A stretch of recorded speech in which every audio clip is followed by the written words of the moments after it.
अस्सलाम स्टूडेंट्स, अभी हम sp2 हाइब्रिडाइजेशन में स्ट्रक्चर ऑफ इथीन को एक्सप्लेन करेंगे।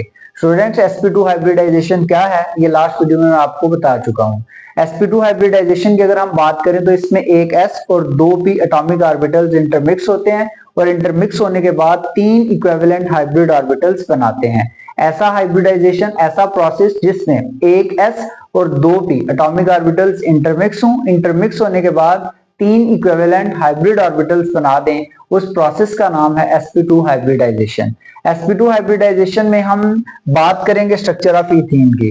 तो स्ट्रक्चर ऑफ इथीन को according to sp2 hybridization explain करने से पहले आपको इसका मॉलिक्यूलर फॉर्मूला आना चाहिए। स्टूडेंट, इसका मॉलिक्यूलर फॉर्मूला होता है CH2 डबल बॉन्ड CH2। मैं आपको बता चुका हूं हाइब्रिडाइजेशन के प्रोसेस में सेंट्रल एटम की हाइब्रिडाइजेशन आपने करनी होती है। तो यहाँ पे जो आपके पास सेंट्रल एटम है वो कार्बन एटम है। कार्बन एटम की बात करें तो कार्बन की जो है एटॉमिक नंबर इसका 6 है। अगर इसकी ग्राउंड स्टेट इलेक्ट्रॉनिक कॉन्फ़िगरेशन करें तो वो कुछ यूं होगी, 1s में 2 इलेक्ट्रॉन आएंगे, 2s जो है इसमें आपके पास 2 इलेक्ट्रॉन आ जाएंगे, देन 2px 2py और आप लिखेंगे साथ में 2pz। यहाँ पे 2 2 4 5 और 1 6 और 2pz में कोई भी इलेक्ट्रॉन नहीं होगा। अब क्या होगा, अब ये जो आपके पास कार्बन है ग्राउंड स्टेट में इन इलेक्ट्रॉन्स हैं, इन इलेक्ट्रॉन्स को एनर्जी मिलेगी। जैसे इनको एनर्जी मिलेगी तो इलेक्ट्रॉन 2s से शिफ्ट हो जाएगा 2pz में। फिर आपके पास एक्साइटेड स्टेट बन गई। इस एक्साइटेड स्टेट में 1s के पास 2 इलेक्ट्रॉन होंगे, बट 2s का एक इलेक्ट्रॉन अब माइग्रेट हो चुका है या शिफ्ट हो चुका है 2pz में, तो 2s के पास एक इलेक्ट्रॉन रह गया। 2px के पास भी एक इलेक्ट्रॉन है, 2py के पास भी एक इलेक्ट्रॉन है और अब 2pz के पास भी एक इलेक्ट्रॉन आ चुका है। अब स्टूडेंट, आपको पता है कि हम हाइब्रिडाइजेशन पढ़ रहे हैं sp2 और sp2 हाइब्रिडाइजेशन में एक s और दो p ने मिलना है। तो एक s और दो p के मिलने के बाद बराबर के तीन sp2 हाइब्रिड ऑर्बिटल बनने हैं। तो जो sp2 हाइब्रिड ऑर्बिटल्स बनने हैं उनको मैं राइट करता हूं। ये आपके पास एक s और दो p के मिलने के बाद तीन sp2 हाइब्रिड ऑर्बिटल्स बन गए। अब स्टूडेंट, इन तीनों हाइब्रिड ऑर्बिटल के पास एक एक इलेक्ट्रॉन होगा, वो एक एक इलेक्ट्रॉन आप एज इट इज राइट कर देंगे। यहाँ पे 1s2 है, ये जैसा था वैसे ही लिख देंगे, इसकी कोई इन्वॉल्वमेंट नहीं है हाइब्रिडाइजेशन के प्रोसेस में। 2pz जो है ये भी अभी हाइब्रिडाइजेशन के प्रोसेस में इन्वॉल्व नहीं होगा। ये आपको क्यों नहीं इन्वॉल्व होगा, बिकॉज हाइब्रिडाइजेशन sp2 है और sp2 हाइब्रिडाइजेशन में एक s और दो p एटॉमिक ऑर्बिटल्स ने मिलना है और मिलने के बाद तीन sp2 हाइब्रिड ऑर्बिटल्स बनाने हैं। तो वो तीन हाइब्रिड ऑर्बिटल्स बन चुके हैं। अब स्टूडेंट, आप सोचेंगे कि इसमें ये जो 2pz है इसके पास भी एक इलेक्ट्रॉन है, तो इसका क्या होगा। तो स्टूडेंट, जो 2pz ऑर्बिटल है ये हाइब्रिड ऑर्बिटल्स के परपेंडिकुलर आएगा। जब आप हाइब्रिडाइजेशन करके स्ट्रक्चर ड्रा करेंगे तो आपके पास जो अनहाइब्रिड ऑर्बिटल है वो हाइब्रिड ऑर्बिटल्स के परपेंडिकुलर आता है। तो जब स्ट्रक्चर हम बनाते हैं तब इसको एक्सप्लेन करते हैं। अब देखें, हमारे पास फॉर्मूला के मुताबिक यहाँ पे दो कार्बन एटम है। ये जो मैंने हाइब्रिडाइजेशन की है ये तो एक कार्बन एटम की है। एक कार्बन के हमारे पास तीन sp2 हाइब्रिड ऑर्बिटल हैं, तो हमारे पास दो कार्बन है तो दो कार्बन के 6 हाइब्रिड ऑर्बिटल्स होंगे। स्टूडेंट, एक कार्बन के जो तीन sp2 हाइब्रिड ऑर्बिटल्स हैं वो अपने आप को इस तरह से इक्विलेटरल ट्रायंगल या ट्रायंगुलर प्लेनर फॉर्म में अरेंज कर लेंगे। तो जो दूसरा आपके पास कार्बन एटम है उसके भी जो तीन sp2 हाइब्रिड ऑर्बिटल्स हैं वो भी इसी तरह से जो है अपने आप को अरेंज कर लेंगे। लेट्स से कि ये आपके पास दूसरे कार्बन के तीन sp2 हाइब्रिड ऑर्बिटल हैं, ये एक हो गया, ये दूसरा हो गया और देन ये आपके पास क्या आ गया, थर्ड। ये तीन sp2 हाइब्रिड ऑर्बिटल दूसरे कार्बन के आगे। अब आप लोगों ने क्या करना है, स्ट्रक्चर ड्रा करना है। स्ट्रक्चर ड्रा करके देखते हैं।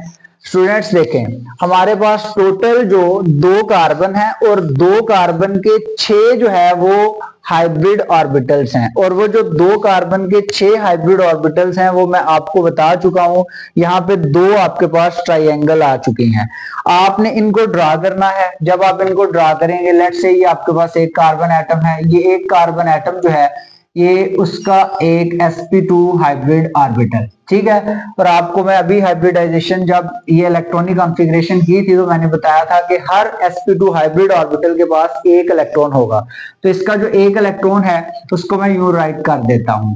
ये आपके पास उसी तरह ये वाला दूसरा sp2 हाइब्रिड ऑर्बिटल है, ये जो दूसरा sp2 हाइब्रिड ऑर्बिटल है ये राइट कर दिया, इसके पास भी एक इलेक्ट्रॉन है, ये लिख दिया।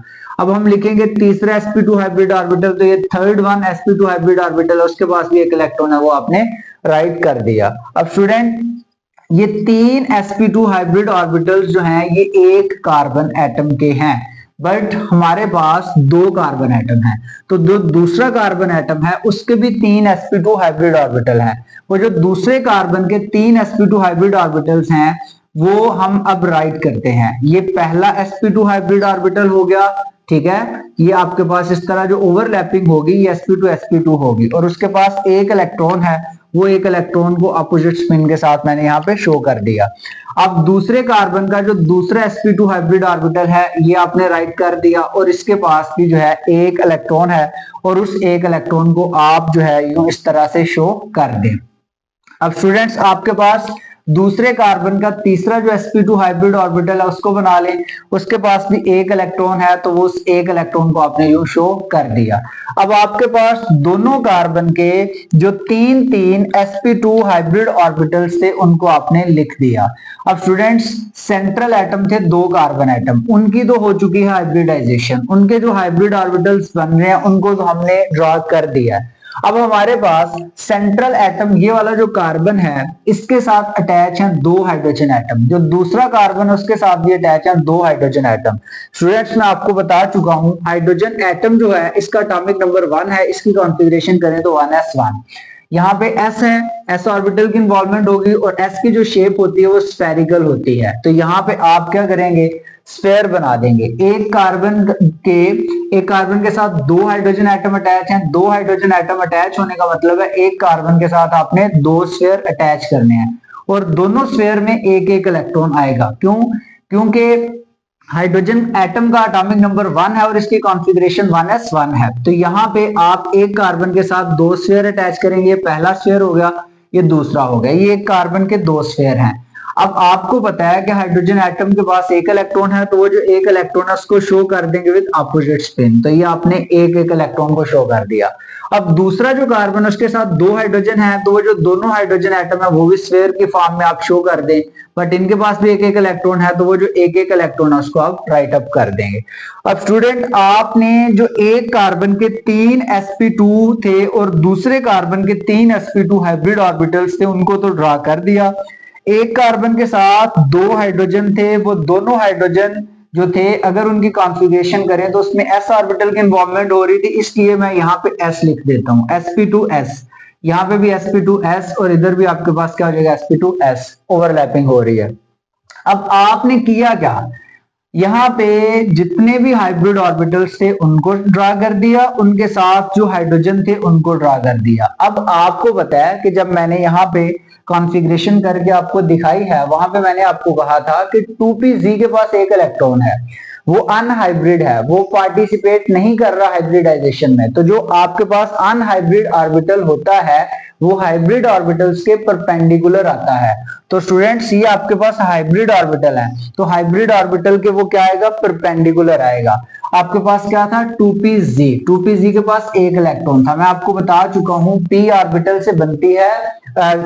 से बनता है डबल, तो आपके पास दो कार्बन के अलग अलग से 2pz हैं। एक कार्बन का जो 2pz है उसको मैं कुछ इस तरह से ड्रा करता हूं, ये एक कार्बन का 2pz है, ठीक है। इसी तरह ये आपके पास दूसरा कार्बन है, ये उस दूसरे कार्बन का 2pz है। तो स्टूडेंट्स ये आप देख रहे हैं ये दोनों जो 2pz हैं इन्होंने अपने स्ट्रक्चर को रिटेन किया हुआ है, इनका जो स्ट्रक्चर है डबल है, वो ओरिजिनल डबल है, वही लिखा है। क्यों लिखा है? क्योंकि इन्होंने हाइब्रिडाइजेशन के प्रोसेस में इन्वॉल्वमेंट ही नहीं की, इन्होंने हिस्सा ही नहीं लिया, तो ये जैसे हैं वैसे ही राइट कर दिए। अब 2pz के पास कितने इलेक्ट्रॉन है, एक, इधर भी 2pz के पास कितने इलेक्ट्रॉन है, एक, तो वो दोनों को आपने यहाँ पे लिख दिया। अब स्टूडेंट्स देखें यहाँ पे मैं आपको इस चैप्टर के वेरी स्टार्ट में बता चुका हूं कि ओवरलैपिंग होती है दो तरह की, एक होती है हेड टू हेड ओवरलैपिंग या लिनियर ओवरलैपिंग, दूसरी होती है पैरेलल ओवरलैपिंग या साइड टू साइड ओवरलैपिंग। ये जो ओवरलैपिंग है ये पैरेलल ओवरलैपिंग है, और मैं आपको बता चुका हूं कि पैरेलल ओवरलैपिंग के रिजल्ट में पाई बॉन्ड बनता है और लीनियर ओवरलैपिंग के रिजल्ट में सिग्मा बॉन्ड बनता है। अब आपने याद रखना है कि ये जो डंबल हैं इन डंबल्स ने आपस में क्या करनी है, ओवरलैपिंग करनी है। जब ये ओवरलैप करेंगे तो यहाँ पे इन दो इलेक्ट्रॉन्स के होने की वजह से एक बॉन्ड बनेगा और उस बॉन्ड को आप बोलेंगे पाई बॉन्ड। अब स्टूडेंट्स लेट्स से आपके पास ये कार्बन एटम है, ये कार्बन एटम है, आपने कार्बन एटम राइट कर दिया, ये दो इलेक्ट्रॉन है, दो इलेक्ट्रॉन के मिलने से सिंगल बॉन्ड बन गया। सफेयर हाइड्रोजन का आपने यहाँ पे हाइड्रोजन लिख दिया, दो इलेक्ट्रॉन की वजह से सिंगल बॉन्ड और स्फेयर की वजह से आपने लिख दिया हाइड्रोजन। अब ये जो sp2 ओवरलैपिंग हो रही है, लीनियर ओवरलैपिंग हो रही है, इसके रिजल्ट में एक सिग्मा बॉन्ड बनेगा, वो सिग्मा बॉन्ड आपने लिख दिया। अब आपके पास ये दूसरा कार्बन एटम है, दूसरे कार्बन एटम के साथ दो sp2 हाइब्रिड ऑर्बिटल और भी हैं, ये sp2 हाइब्रिड ऑर्बिटल और ये जो आपके पास हाइड्रोजन गैस ऑर्बिटल है इसने ओवरलैपिंग की है और यहाँ पे एक सिग्मा बॉन्ड बनाया है और यहाँ पे स्फेयर की वजह से आप हाइड्रोजन राइट कर देंगे। ये आपके पास जो स्फेयर है और sp2 hybrid orbital of carbon है ये भी एक सिग्मा बॉन्ड बना देंगे। इस तरह से अभी तक आपके पास जितने भी बॉन्ड बने हैं स्टूडेंट्स ये सारे के सारे सिग्मा बॉन्ड हैं। मैं यहाँ पे इनको राइट कर रहा हूँ, ये सारे के सारे जो बॉन्ड है ये सिग्मा बॉन्ड है, 5 बॉन्ड बन चुके हैं, पांचों सिग्मा है। अब स्टूडेंट्स यहाँ पे इन दोनों जो अनहाइब्रिड ऑर्बिटल्स ने ओवरलैप करना है, जब ये अनहाइब्रिड ऑर्बिटल्स ओवरलैप करेंगे तो यहाँ पे एक नया बॉन्ड बनेगा और वो जो नया बॉन्ड होगा वो पाई बॉन्ड होगा। ये पाई बॉन्ड बना है due to overlapping of unhybrid 2p-z orbitals of both the carbon atom. अब इस स्ट्रक्चर को थोड़ा सा अगर मैं एक्स्ट्रापोलेट करूं तो लेट्स से कि इस स्ट्रक्चर की एक्स्ट्रापोलेशन कुछ यूं है, ये आप देख रहे हैं कि आपके पास यहाँ पे जो स्ट्रक्चर बन रहा है ये ट्राइंगुलर प्लेनर स्ट्रक्चर बन रहा है। तो आप इसलिए याद रखेंगे कि जब भी आप sp2 हाइब्रिडाइजेशन की बात करेंगे तो आपके पास जो स्ट्रक्चर होगा वो ट्राइंगुलर प्लेनर होगा, ट्राइंगुलर प्लेनर। और अगर आप बात करते हैं बॉन्ड एंगल की तो स्टूडेंट्स यहाँ पे जो बॉन्ड एंगल बन रहा है ये 120 डिग्री का बन रहा है। तो ये था जी आपके पास structure of ethene according to sp2 hybridization. Hopefully आपको इसकी समझ आ गई होगी। अल्लाह हाफिज।